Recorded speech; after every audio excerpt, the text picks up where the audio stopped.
안녕하십니까. DSPA 연구실 석사과정에 재학 중인 정의석이라고 합니다. 저는 오늘 Convolutional Neural Network for Sentence Classification에 대해서 소개해 드리려고 합니다. 발표 순서는 다음과 같습니다. 첫 번째로 간단하게 해당 논문과 저자에 대한 소개를 하고 그 다음으로는 논문을 이해하기 위한 기본 개념들을 소개하겠습니다. 세 번째로 모델 전반에 대한 설명을 하고 마지막으로 실험과 결론에 대해 이야기해 보도록 하겠습니다. 우선 인트로덕션 파트입니다. 본 논문은 2021년 1월을 기점으로 1568회만큼 인용되었으며 저자는 윤킴입니다. 윤킴은 현재 MIT IBM 왓슨 AI 랩에서 리서치 사이언티스트로 근무하고 계시며 올해부터는 MIT 전자전기공학과 조교수로 겸임하신다고 합니다. 해당 Convolutional Neural Network for Sentence Classification의 논문은 이거에 대한 앱스트랙을 한번 가져와 봤는데요. 이를 통해 해당 모델의 주요 키포인트들을 확인할 수 있습니다. 첫째, 본 연구는 이미 pre-trained 된 Sentence Classification 태스크를 수행하였습니다. 그 다음에 워드 벡터를 태스크 스페시픽하게 파인 튜닝 시켜서 해줌으로써 성능을 향상시킬 수 있었습니다. 셋째, 그 다음에 기존 스태틱 워드 벡터와 태스크 스페시픽 워드 벡터를 둘 다 활용함으로써 새로운 아키텍처를 제안하게 됩니다.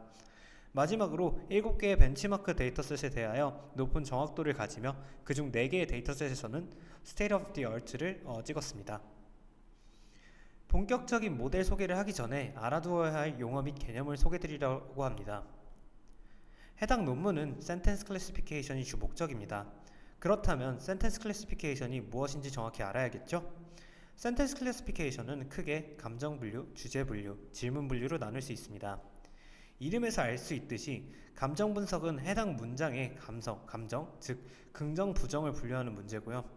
예를 들어서 이번 영화는 정말 별로인 것 같아 라면 부정을, 최고의 영화 추천합니다 라면 긍정을 이제 분류할 수 있겠습니다. 그 다음에 주제 분류는 해당 문장의 주제, 즉 뉴스를 봤을 때 IT 분야, 스포츠 분야, 경영, 정치 이런 분야들을 분류하는 문제로 쉽게 예시를 들어보면 네이버 뉴스에서 나온 그런 분류들을 분류해내는 작업을 말합니다. 예를 들어서 기사 제목으로 아름답다 손흥민 골 오른발 가마차기 슛으로 MVP 이러면 당연히 스포츠 기사일 거고, 제주에서 소카 부르면 자율주행차 온다 이러면 이제 소카라는 기업이니까 IT든 경제든 이런 식으로 주제를 분류할 수 있겠죠. 그 다음에 질문 분류는 해당 문장이 무엇을 묻는 것인가, 즉 어떠한 답변이 나올 것인가를 분류하는 문제입니다. 예를 들어서 이제 지점 A에서 지점 B로 거리가 어떻게 되나요? 라고 하면 거리라는 정보를 원하기 때문에 numeric이란 정보를 받을 거라고 예상하고 numeric이라고 분류를 수행하고, 그 다음에 한국의 수도는 어디인가요? 이러면 도시에 대한 정보를 묻는 거기 때문에 location이라는 분류를 한번 수행해 볼 것입니다. 그 다음에 이제 스펄스 워드 임베딩에 대한 기본적인 터미널리지를 소개해 드리도록 하겠습니다. 스펄스 레퍼센테이션, 즉 희소 표현은 이제 다음 그림과 같이 원어드 인코딩을 통해서 나온 원합 벡터들을 표현하고자 하는 단어의 인덱스 값만 1이고 나머지 인덱스는 전부 0으로 표현하는 방법입니다.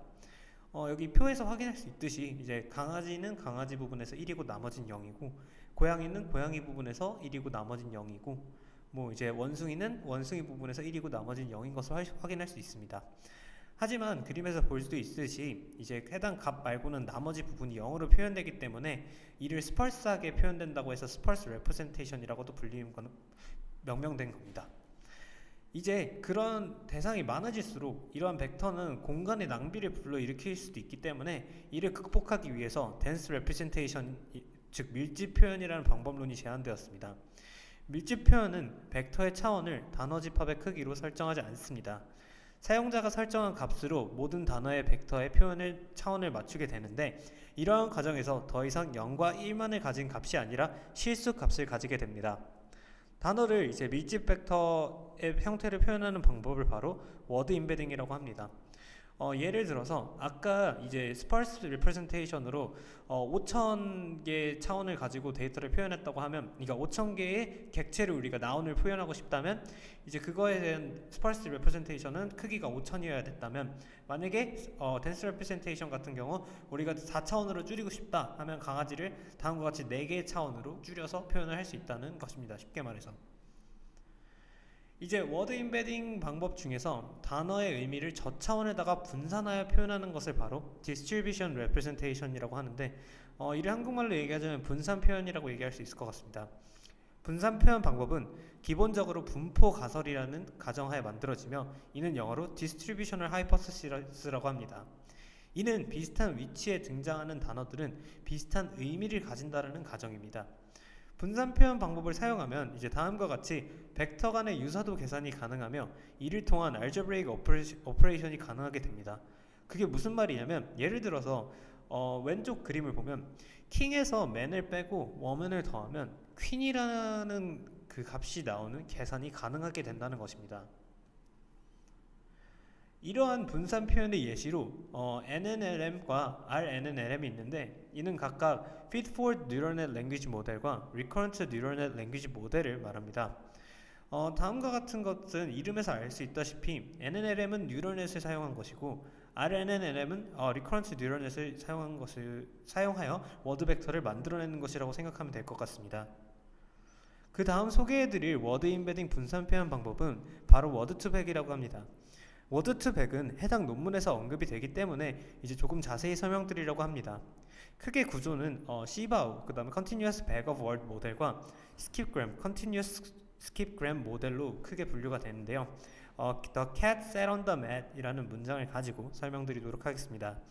우선 CBAU는 쉽게 말해서 주변에 있는 단어들을 바탕으로 해당 단어 벡터를 도출하는 방법입니다.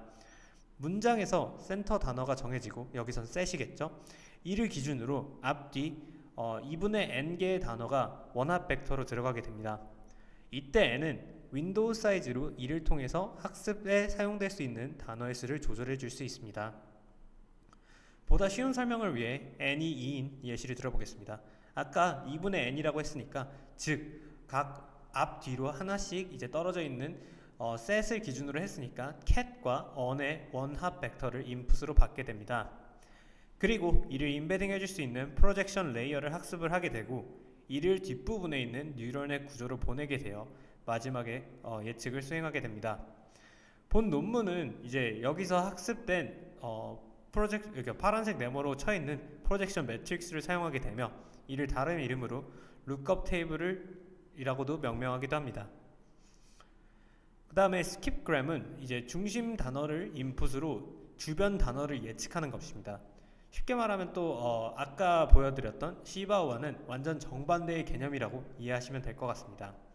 본 논문에서는 이러한 방법들에 대해서는 직접적으로 언급은 하고 있진 않지만 이제 흐름상 알아두어야 된다고 생각하여서 제가 간단하게 저희 랩실에서 발표하신 김진아 씨의 발표를 따와서 이렇게 설명드린 건데 이제 좀 더 자세한 내용이 궁금하신 분들은 저희 DSBA 연구실 김진아 학생의 Efficient Estimation of Word Representation in Vector Space 영상을 보시면 좋을 것 같습니다.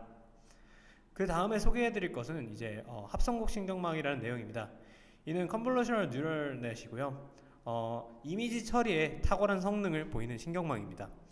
합성곡 신경망은 크게 합성곡층, Convolutional Layer, 그 다음에 풀링층, 풀링 레이어로 구성이 됩니다. 컨볼루셔널 레이어, 즉 합성곡층에서는 필터가 이미지를 지나게 되면서 합성곡 연산을 수행을 하여 이미지의 특성을 추출하게 됩니다. 이제 오른쪽 그림을 보시면 3x3, 그 3 곱하기 3의 이제 윈도우, 즉 필터가 지나가면서 각각의 우리가 가지고 있는 이미지의 원소들과 곱을 하고 더하는 것을 확인할 수 있습니다.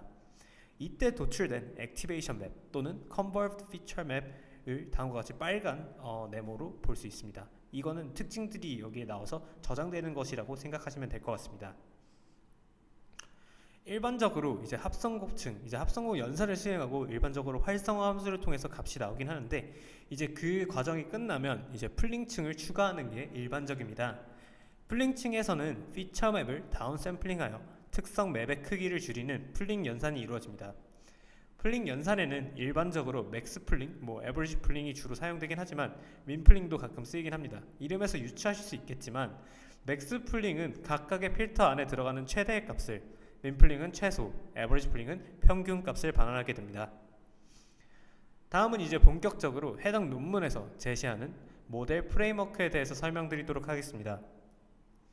모델 프레임워크는 다음 그림과 같이 4가지로 나눌 수 있습니다.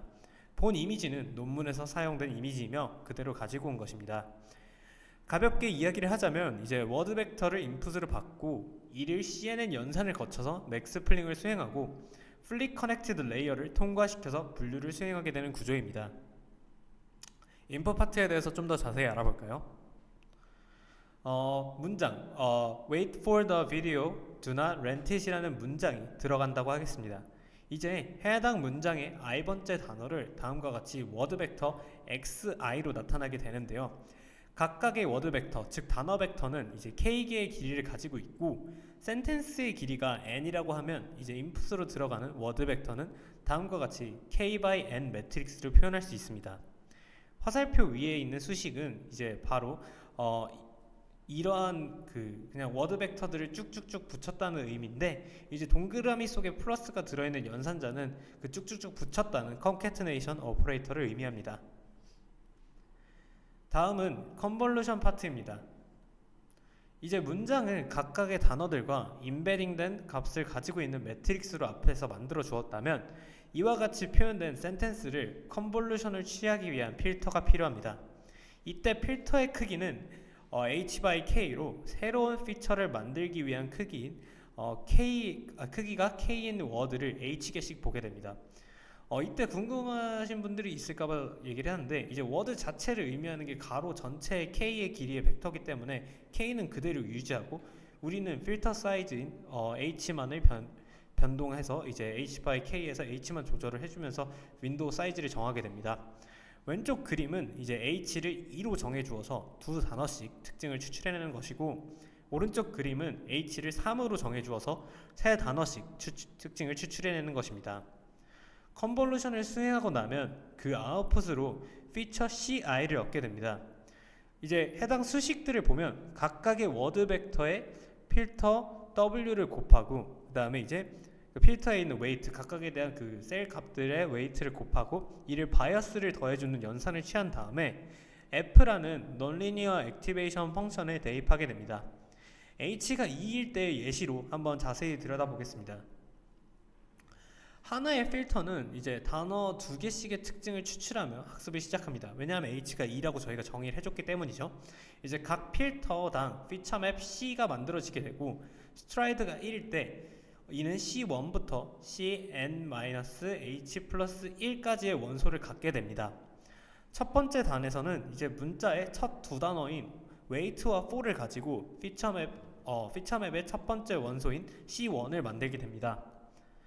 이와 마찬가지로 다음 두 단어인 for과 the를 이용해서 다음 피처맵의 원소인 C2를 추출하게 되고 마찬가지로 C3, C4, C5, C6, C7을 추출하게 됩니다. 아까 전에 Cn-H 플러스 1이라고 했는데 이를 여기서 확인해 보면 단어의 길이가 총 wait for the video do not rent it 8이고 H가 2이므로 8-2 플러스 1 해서 C7까지 제대로 추출되시는 것을 확인할 수 있습니다. 이제 컨볼루션 연산을 통해서 얻어진 피처맵에 대해 맥스 오버타임 풀링을 해줍니다. 이를 줄여서 맥스 풀링이라고 합니다. 컨볼루션 연산을 통해 얻어진 피처맵은 특정 필터에 대해 뽑아진 우리의 그 피처라고 할 수 있습니다. 그러한 피처의 대표값을 뽑아내는 것이 바로 풀링의 과정이라고 할 수 있는데요. 이제 여기서 맥스 풀링이란 아까 앞에서 풀링에 대해 설명드릴 때 얘기를 했지만 다시 한번 얘기하겠습니다. 우리가 가지고 있는 피처맵에서 가장 큰 값을 추출하는 것이라고 할 수 있습니다. 그림을 보면 이제 각각 빨간색 필터와 파란색 필터가 있는데 이는 H가 2이고 H가 3일 때의 필터입니다. 그 다음에 그 옆에 있는 벡터가 바로 각각의 필터로 추출한 피처맵들을 나타냅니다. 즉 그 특징을 말하는 겁니다. 여기서 맥스 풀링을 수행하게 되면 H2 필터의 경우 가장 큰 값인 0.35를 그 다음에 H3의 경우 가장 큰 값인 0.32가 나오게 됩니다. 해당 값은 그냥 제가 예시를 위해 넣어둔 거니까 너무 신경 쓰지 말아주세요. 그 다음에 각각의 필터를 통해 추출된 특징의 대표값을 추출을 하게 되고 그 다음에 이를 fully connected layer로 보내게 됩니다. fully connected layer는 우리가 흔하게 볼 수 있는 클래시피케이션을 수행하는 뉴럴넷 구조라고 생각하시면 됩니다. 이 논문에서 각각의 필터에서 나온 특징값을 fully connected layer로 넘기기 전에 드롭아웃을 통해 히든 유닛의 코 어댑테이션을 방지하고 있습니다.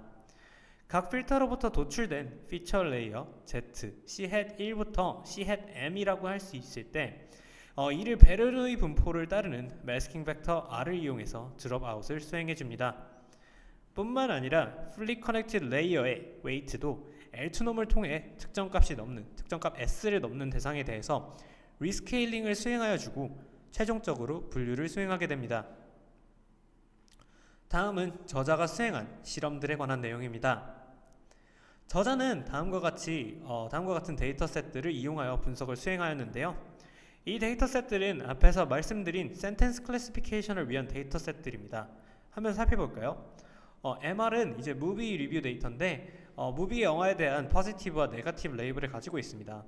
그 다음에 SST1과 SST2는 이제 스탠포드에서 각각의 감정들을 가지고 있는 트리뱅크 데이터인데 SST1 같은 경우는 이제 우리가 흔히 서베이 할 때 매우 긍정, 뭐 보통, 부정, 매우 부정 이런 식으로 5가지에 대한 센티멘트를 가지고 있는 것이고, 그 다음에 SST2 같은 경우는 이를 간소화해서 바이너리로 포지티브와 네거티브만을 가지고 있는 데이터셋입니다. 그 다음에 이제 서브지 어떻게 말해야 될지 모르겠지만 하여간 이거는 이제 서브젝티비티 데이터셋으로 이제 객관적인지 주관적인지를 나타내고, 그 다음에 트랙 같은 경우는 이제 각각의 레이블들에 대한 것들을 나타내고, 아까 말했던 그 질문 같은 거죠. 이제 휴먼, 로케이션, 뉴머릭 이런 것이고, 그 다음에 이제 커스터머 리뷰 같은 경우는 이제 고객 평가가 긍정인지 부정인지 나타내는 데이터. 그 다음에 이제 MPQA는 오피니언 폴러리티 디텍션 서브 태스크라고 해서 이제 긍정, 부정, 그 다음에 중립, 그 다음에 둘 다 이런 식으로 레이블을 나타낸다고 합니다. 이 모델에서 사용한 하이퍼 파라미터 및 함수는 다음과 같습니다. 액티베이션 펑션으로는 Rectified Linear Unit, 렐로 함수를 사용하였고요. 필터 크기로는 이제 H3, H4, H5로 해서 각각 100가지 피처 맵들을 사용하였습니다. 드롭아웃 확률은 0.5, 그 다음에 L2 constraint S 값은 3을 사용하였습니다. 미니 배치 크기는 50이고 학습 과정에서 무작위인 미니 배치에 대해서 스토캐스틱 그래디언트 디센트를 사용하여 학습을 하였고, 파라미터 업데이트 시 아다 델타를 사용하였습니다. 저자는 모델에 다양한 변화를 주며 실험을 수행하였고, 다음과 같이 4가지 유형의 모델을 만들어 이용하였습니다. 좌측 상단에 있는 CNN 랜드 모델은 베이스라인 모델로 모든 워드 벡터에 대해서 임의의 값으로 초기화를 하여 트레이닝을 하면서 업데이트를 해줍니다. 그 외 모델은 이제 구글 뉴스의 100억 개의 워드로 학습되어 있는 Pre-trained Word-to-Vec 모델을 사용한다는 공통점이 있습니다. 이때 앞에서 Word-to-Vec 설명드릴 때 말씀드렸던 CBAO를 이용하였고, 워드 임베딩 또는 룩업 테이블은 300차원의 워드 벡터로 구성되어 있습니다.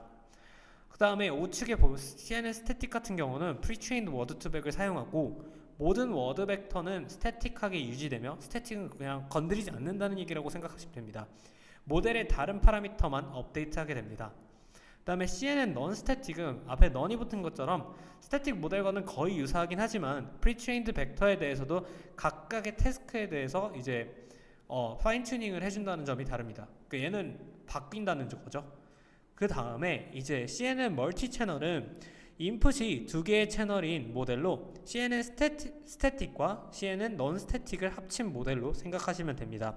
즉, 두 셋의 룩업 테이블 중 하나는 파인 튜닝을 하게 되고 하나는 그대로 스태틱하게 남겨둔다고 생각하시면 됩니다.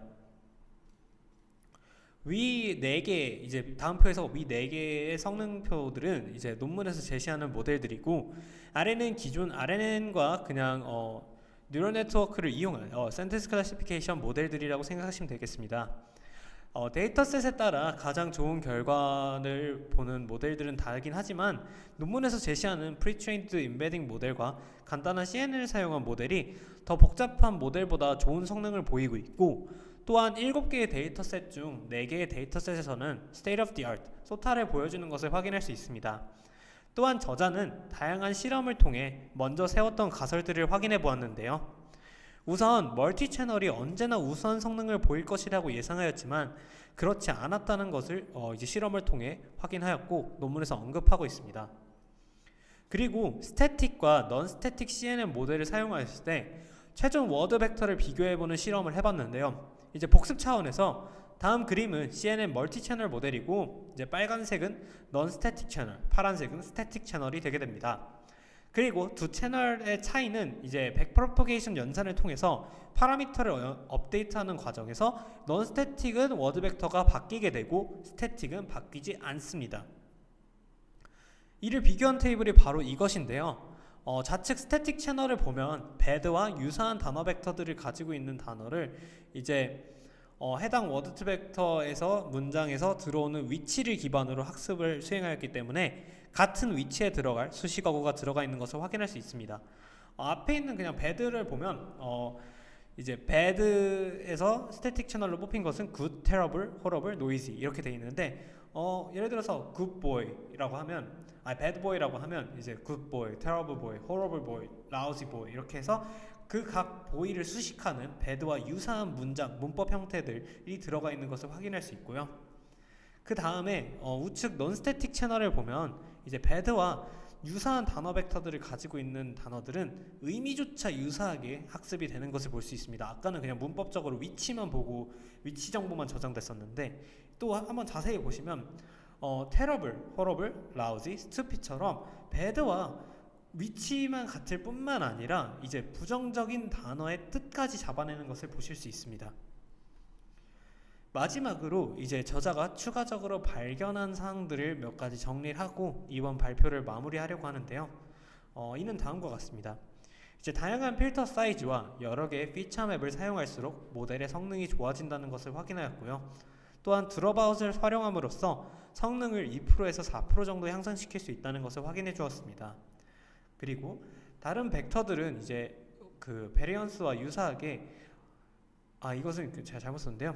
이제 그 워드2백에 없는 단어들 같은 경우는 이제 다른 단어 벡터들의 베리언스와 유사하게 초기화를 해줌으로써 성능을 향상시킬 수 있었다라는 겁니다. 말이 좀 어눌했죠?